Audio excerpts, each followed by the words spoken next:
Avez-vous déjà réfléchi pourquoi, alors que vous gravissez l'échelle du succès, tout le monde ne vous encourage pas? Le voyage vers le sommet peut éclairer, mais il peut aussi projeter de longues ombres sur les relations, révélant non seulement qui est avec vous, mais aussi qui ne l'est pas. C'est un paradoxe du comportement humain où la réussite et l'envie s'entremêlent, créant un réseau complexe de réactions de la part de ceux qui vous entourent. Comprendre la racine de pourquoi certains peuvent ne pas vouloir que vous réussissiez éclaire les dynamiques psychologiques et sociales plus profondes en jeu.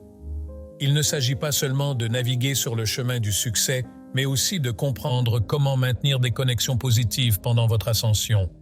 La première raison pour laquelle certains peuvent ne pas souhaiter votre succès est profondément enracinée dans l'inégalité perçue.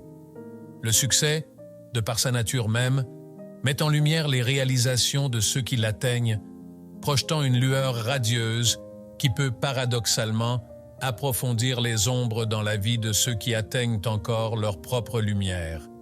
Cette dichotomie est au cœur de pourquoi certains peuvent ne pas souhaiter votre succès, enracinés dans un jeu complexe d'inégalités perçues et de la réponse intriquée de la psyché humaine à celle-ci. À mesure que vous atteignez les sommets de vos ambitions, vos victoires deviennent plus que des jalons personnels. Elles se transforment en points de référence contre lesquels les autres mesurent leur propre progression. Cette comparaison n'est pas seulement motivée par l'envie, mais par un profond sentiment de disparité qui peut conduire à des sentiments d'aliénation et d'insuffisance. Le collègue qui a constamment bien performé pourrait se retrouver à remettre en question sa propre valeur dans le sillage de votre ascension fulgurante. De même, les amis qui partageaient autrefois vos luttes peuvent maintenant voir votre succès comme une barrière qui vous éloigne d'eux, favorisant un sentiment d'isolement plutôt qu'un triomphe partagé.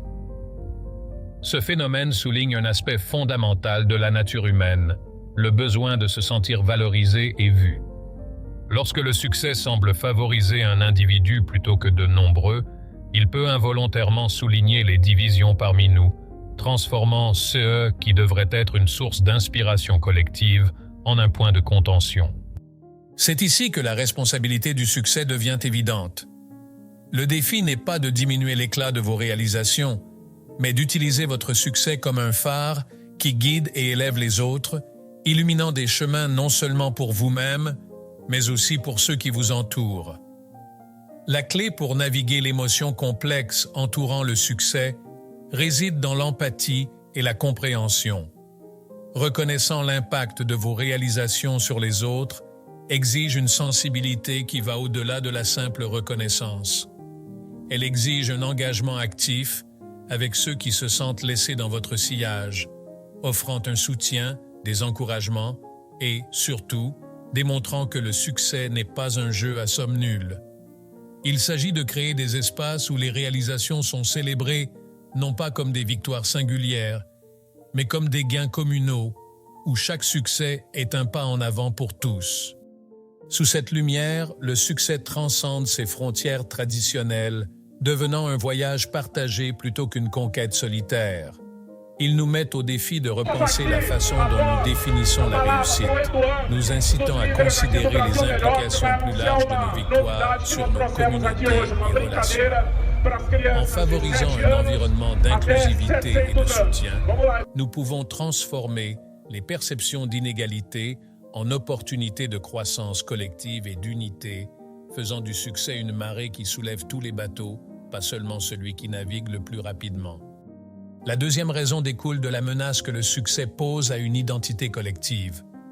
Lorsque les réalisations d'un individu commencent à l'élever au-dessus du niveau perçu de son groupe, cela peut perturber l'harmonie et l'unité au sein de ce collectif.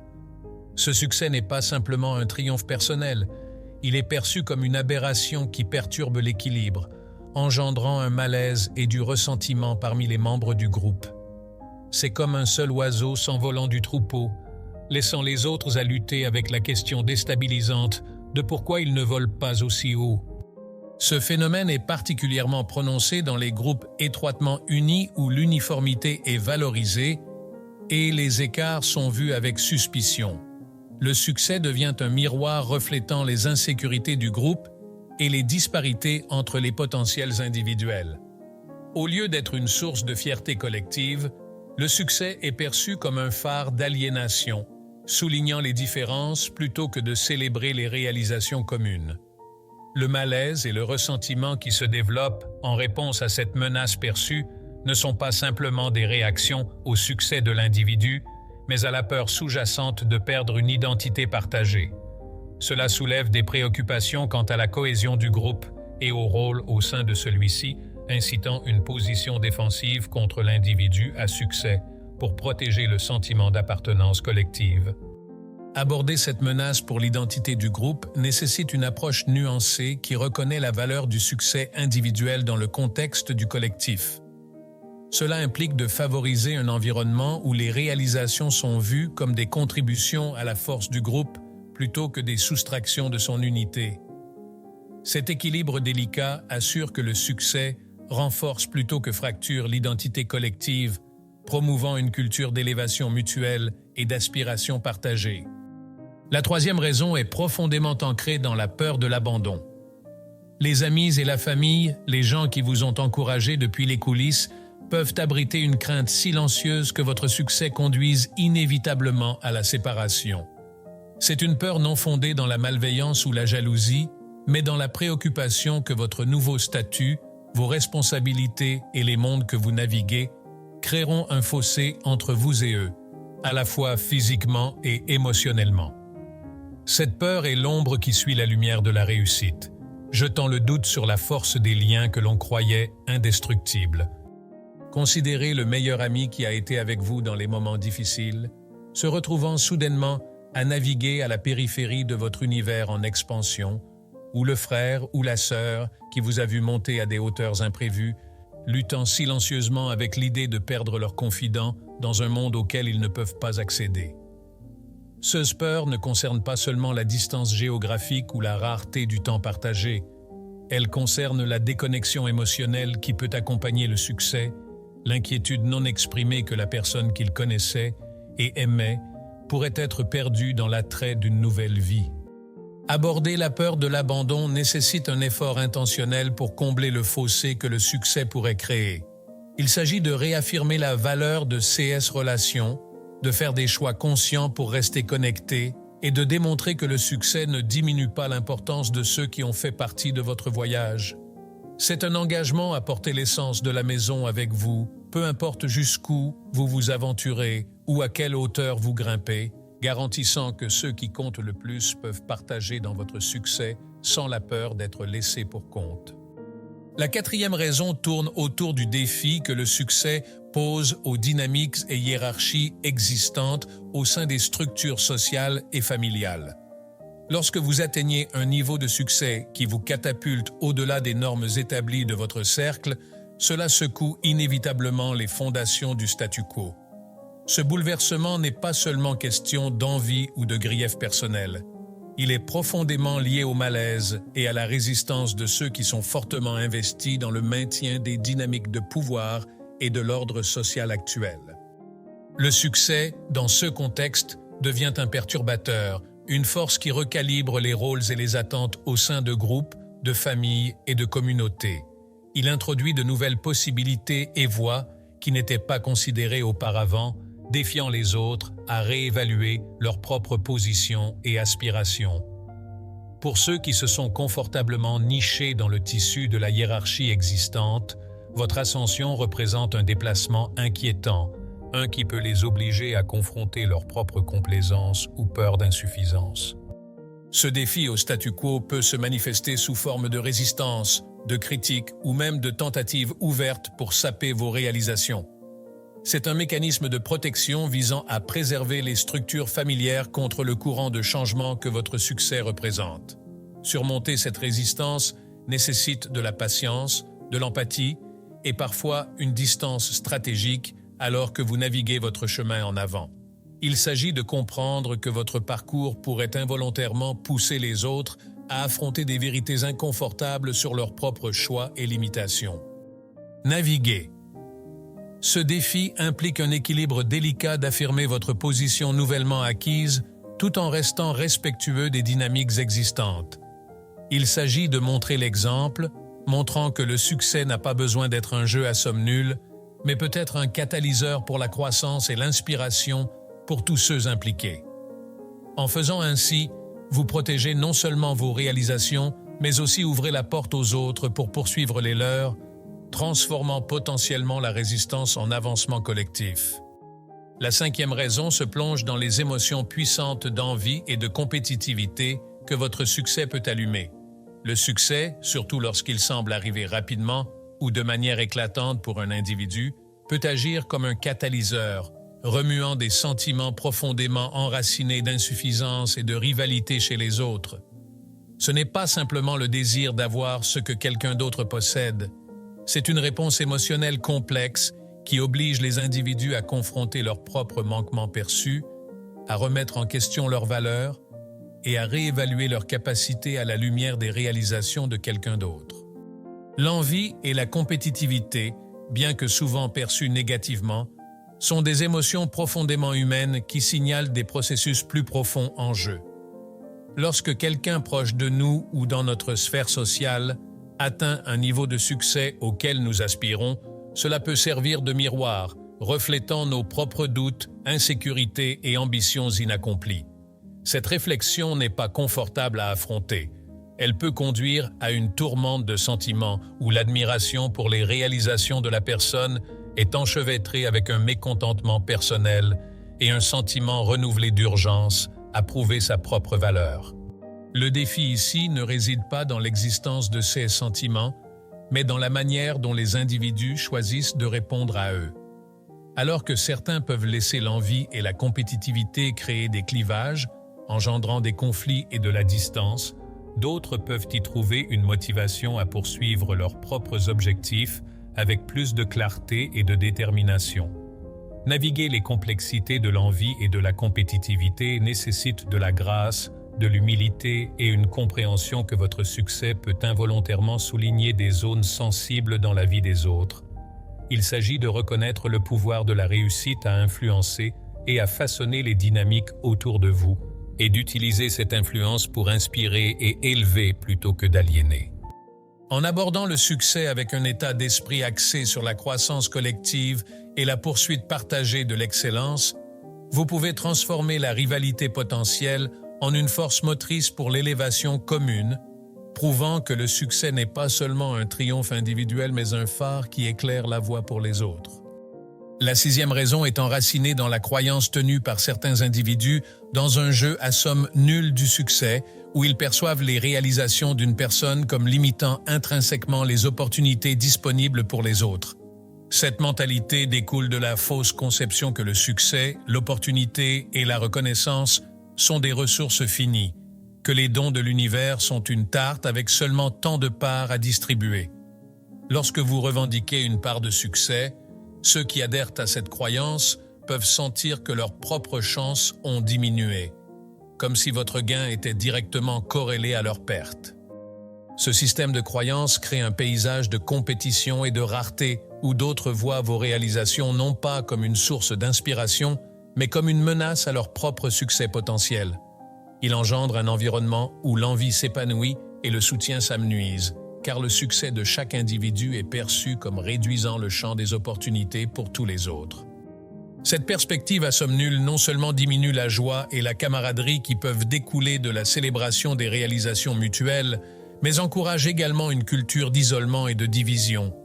Combattre la croyance dans le succès à somme nulle nécessite de cultiver un état d'esprit d'abondance, où le succès est vu comme illimité et réalisable pour tous.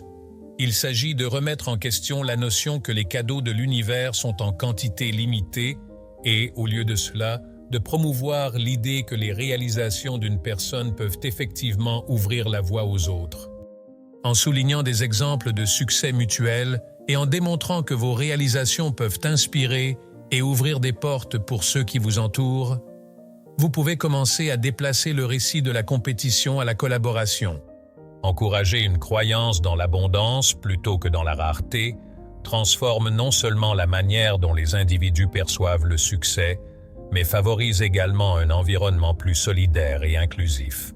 C'est un rappel que nous nous élevons en soulevant les autres et que dans l'immensité de la possibilité, il y a de la place pour chacun pour réaliser sa version du succès. La 7e raison pour laquelle votre succès pourrait ne pas être universellement accueilli est profondément ancrée dans le phénomène de la projection. Lorsque vous montez à de nouvelles hauteurs, réalisant ce que beaucoup n'osent que rêver, votre succès devient involontairement un miroir reflétant non pas la lumière de vos réalisations, mais les ombres de leurs objectifs non atteints ou des échecs perçus. Cette réflexion n'est pas douce, elle est forte et intransigeante, les obligeant à confronter leurs propres déceptions et ce qui aurait pu être. Imaginez-vous à un carrefour. Le chemin que vous avez choisi vous a mené à une vue du succès, tandis que d'autres se tiennent à leur carrefour, leur chemin enveloppé dans le brouillard des que faire si et des si seulement. Votre triomphe, bien que célébré, sert de rappel constant pour eux des routes non prises, des opportunités manquées et des rêves reportés. Cette confrontation avec leur propre choix de vie et les réalités alternatives qui auraient pu se dérouler déclenche un mélange complexe d'émotions, ressentiment, regret et un sentiment d'insuffisance. Cette projection d'échec personnel sur votre histoire de réussite est un mécanisme de défense, un moyen d'externaliser les conflits internes et d'apaiser la piqûre de leur déception. Cependant, cette stratégie d'adaptation se manifeste souvent sous forme de réactions négatives envers vous, critiques non méritées, scepticisme non justifié ou même hostilité ouverte. Ces réactions ne sont pas vraiment à propos de vous ou de vos réalisations, mais sont des expressions de leur tumulte intérieur et de leur frustration. Naviguer dans ce champ de mine de projection d'échecs nécessite de l'empathie et une profonde compréhension que la négativité dirigée vers vous n'est souvent pas personnelle. Il s'agit de reconnaître la douleur et la désillusion derrière le ressentiment et d'offrir de la compassion, même lorsqu'elle semble imméritée. En maintenant votre grâce et en gardant la perspective que votre succès peut inspirer, plutôt que diminuer, vous devenez un phare de possibilités, montrant que la réussite n'est pas la fin de la route, mais un jalon sur le parcours de la croissance et de la découverte de soi. Dans ce contexte, votre histoire de réussite peut passer d'un miroir de réflexion à une fenêtre d'opportunité, offrant un aperçu de ce qui peut être réalisé avec persévérance et courage. Au lieu d'être une source de division, elle devient une force unificatrice, encourageant les autres à poursuivre leurs rêves et à redéfinir leur propre narratif de succès et de satisfaction. En montant sur votre chemin vers le succès, il est crucial de reconnaître que vos réalisations n'existent pas dans le vide. Elles interagissent dynamiquement avec les perceptions et les émotions de ceux qui vous entourent, lançant des ondes à travers la surface de vos interactions sociales. Cette prise de conscience met en lumière la nature multifacette du succès, illustrant que le chemin que vous parcourez est tissé à la fois de triomphes et d'épreuves, en particulier dans le domaine des relations humaines. Les réactions nuancées de ceux de votre cercle, découlant de sentiments d'inégalité, de perturbation à la cohésion de groupe, de peur de perdre la connexion avec vous, de défis aux normes sociétales, d'envie, d'instinct compétitif, de croyance dans la rareté du succès et de réflexion sur des insuffisances personnelles, mettent en évidence le paysage psychologique complexe que vos réalisations naviguent. Ces réactions offrent un miroir aux conditions humaines diverses et parfois conflictuelles qui coexistent au sein de votre réseau de relations. Naviguer dans ce paysage nécessite plus qu'une simple acuité professionnelle. Il exige un sens profond de l'intelligence émotionnelle et un engagement à nourrir les liens qui vous relient aux autres. Il s'agit de trouver un équilibre harmonieux où vos réalisations servent de phare d'inspiration plutôt que de coin de division. Cela implique de s'engager dans des dialogues qui comblent la compréhension, de démontrer de l'empathie envers les insécurités et les aspirations de ceux qui vous entourent et d'incarner l'humilité face à vos succès. De plus, établir des limites saines devient non seulement une mesure défensive, mais aussi une stratégie proactive pour favoriser le respect mutuel et la croissance partagée. Ces limites vous permettent de poursuivre l'excellence tout en garantissant que vos relations restent résilientes, soutenantes et enrichies par votre parcours plutôt que menacées par celui-ci. En essence, Votre quête de réalisation est également une opportunité de cultiver un héritage de positivité, d'empathie et de succès communautaire. C'est une chance de montrer que le vrai succès est expansif et inclusif, capable d'élever tout le monde qu'il touche. En intégrant ces principes dans le tissu de votre parcours, vous atteignez non seulement vos objectifs, mais contribuez également à construire une communauté de soutien qui prospère sur des réalisations collectives et une joie partagée. Cela, en fin de compte, est la marque d'un voyage véritablement réussi, un qui élève, inspire et transforme non seulement soi-même, mais toute la communauté.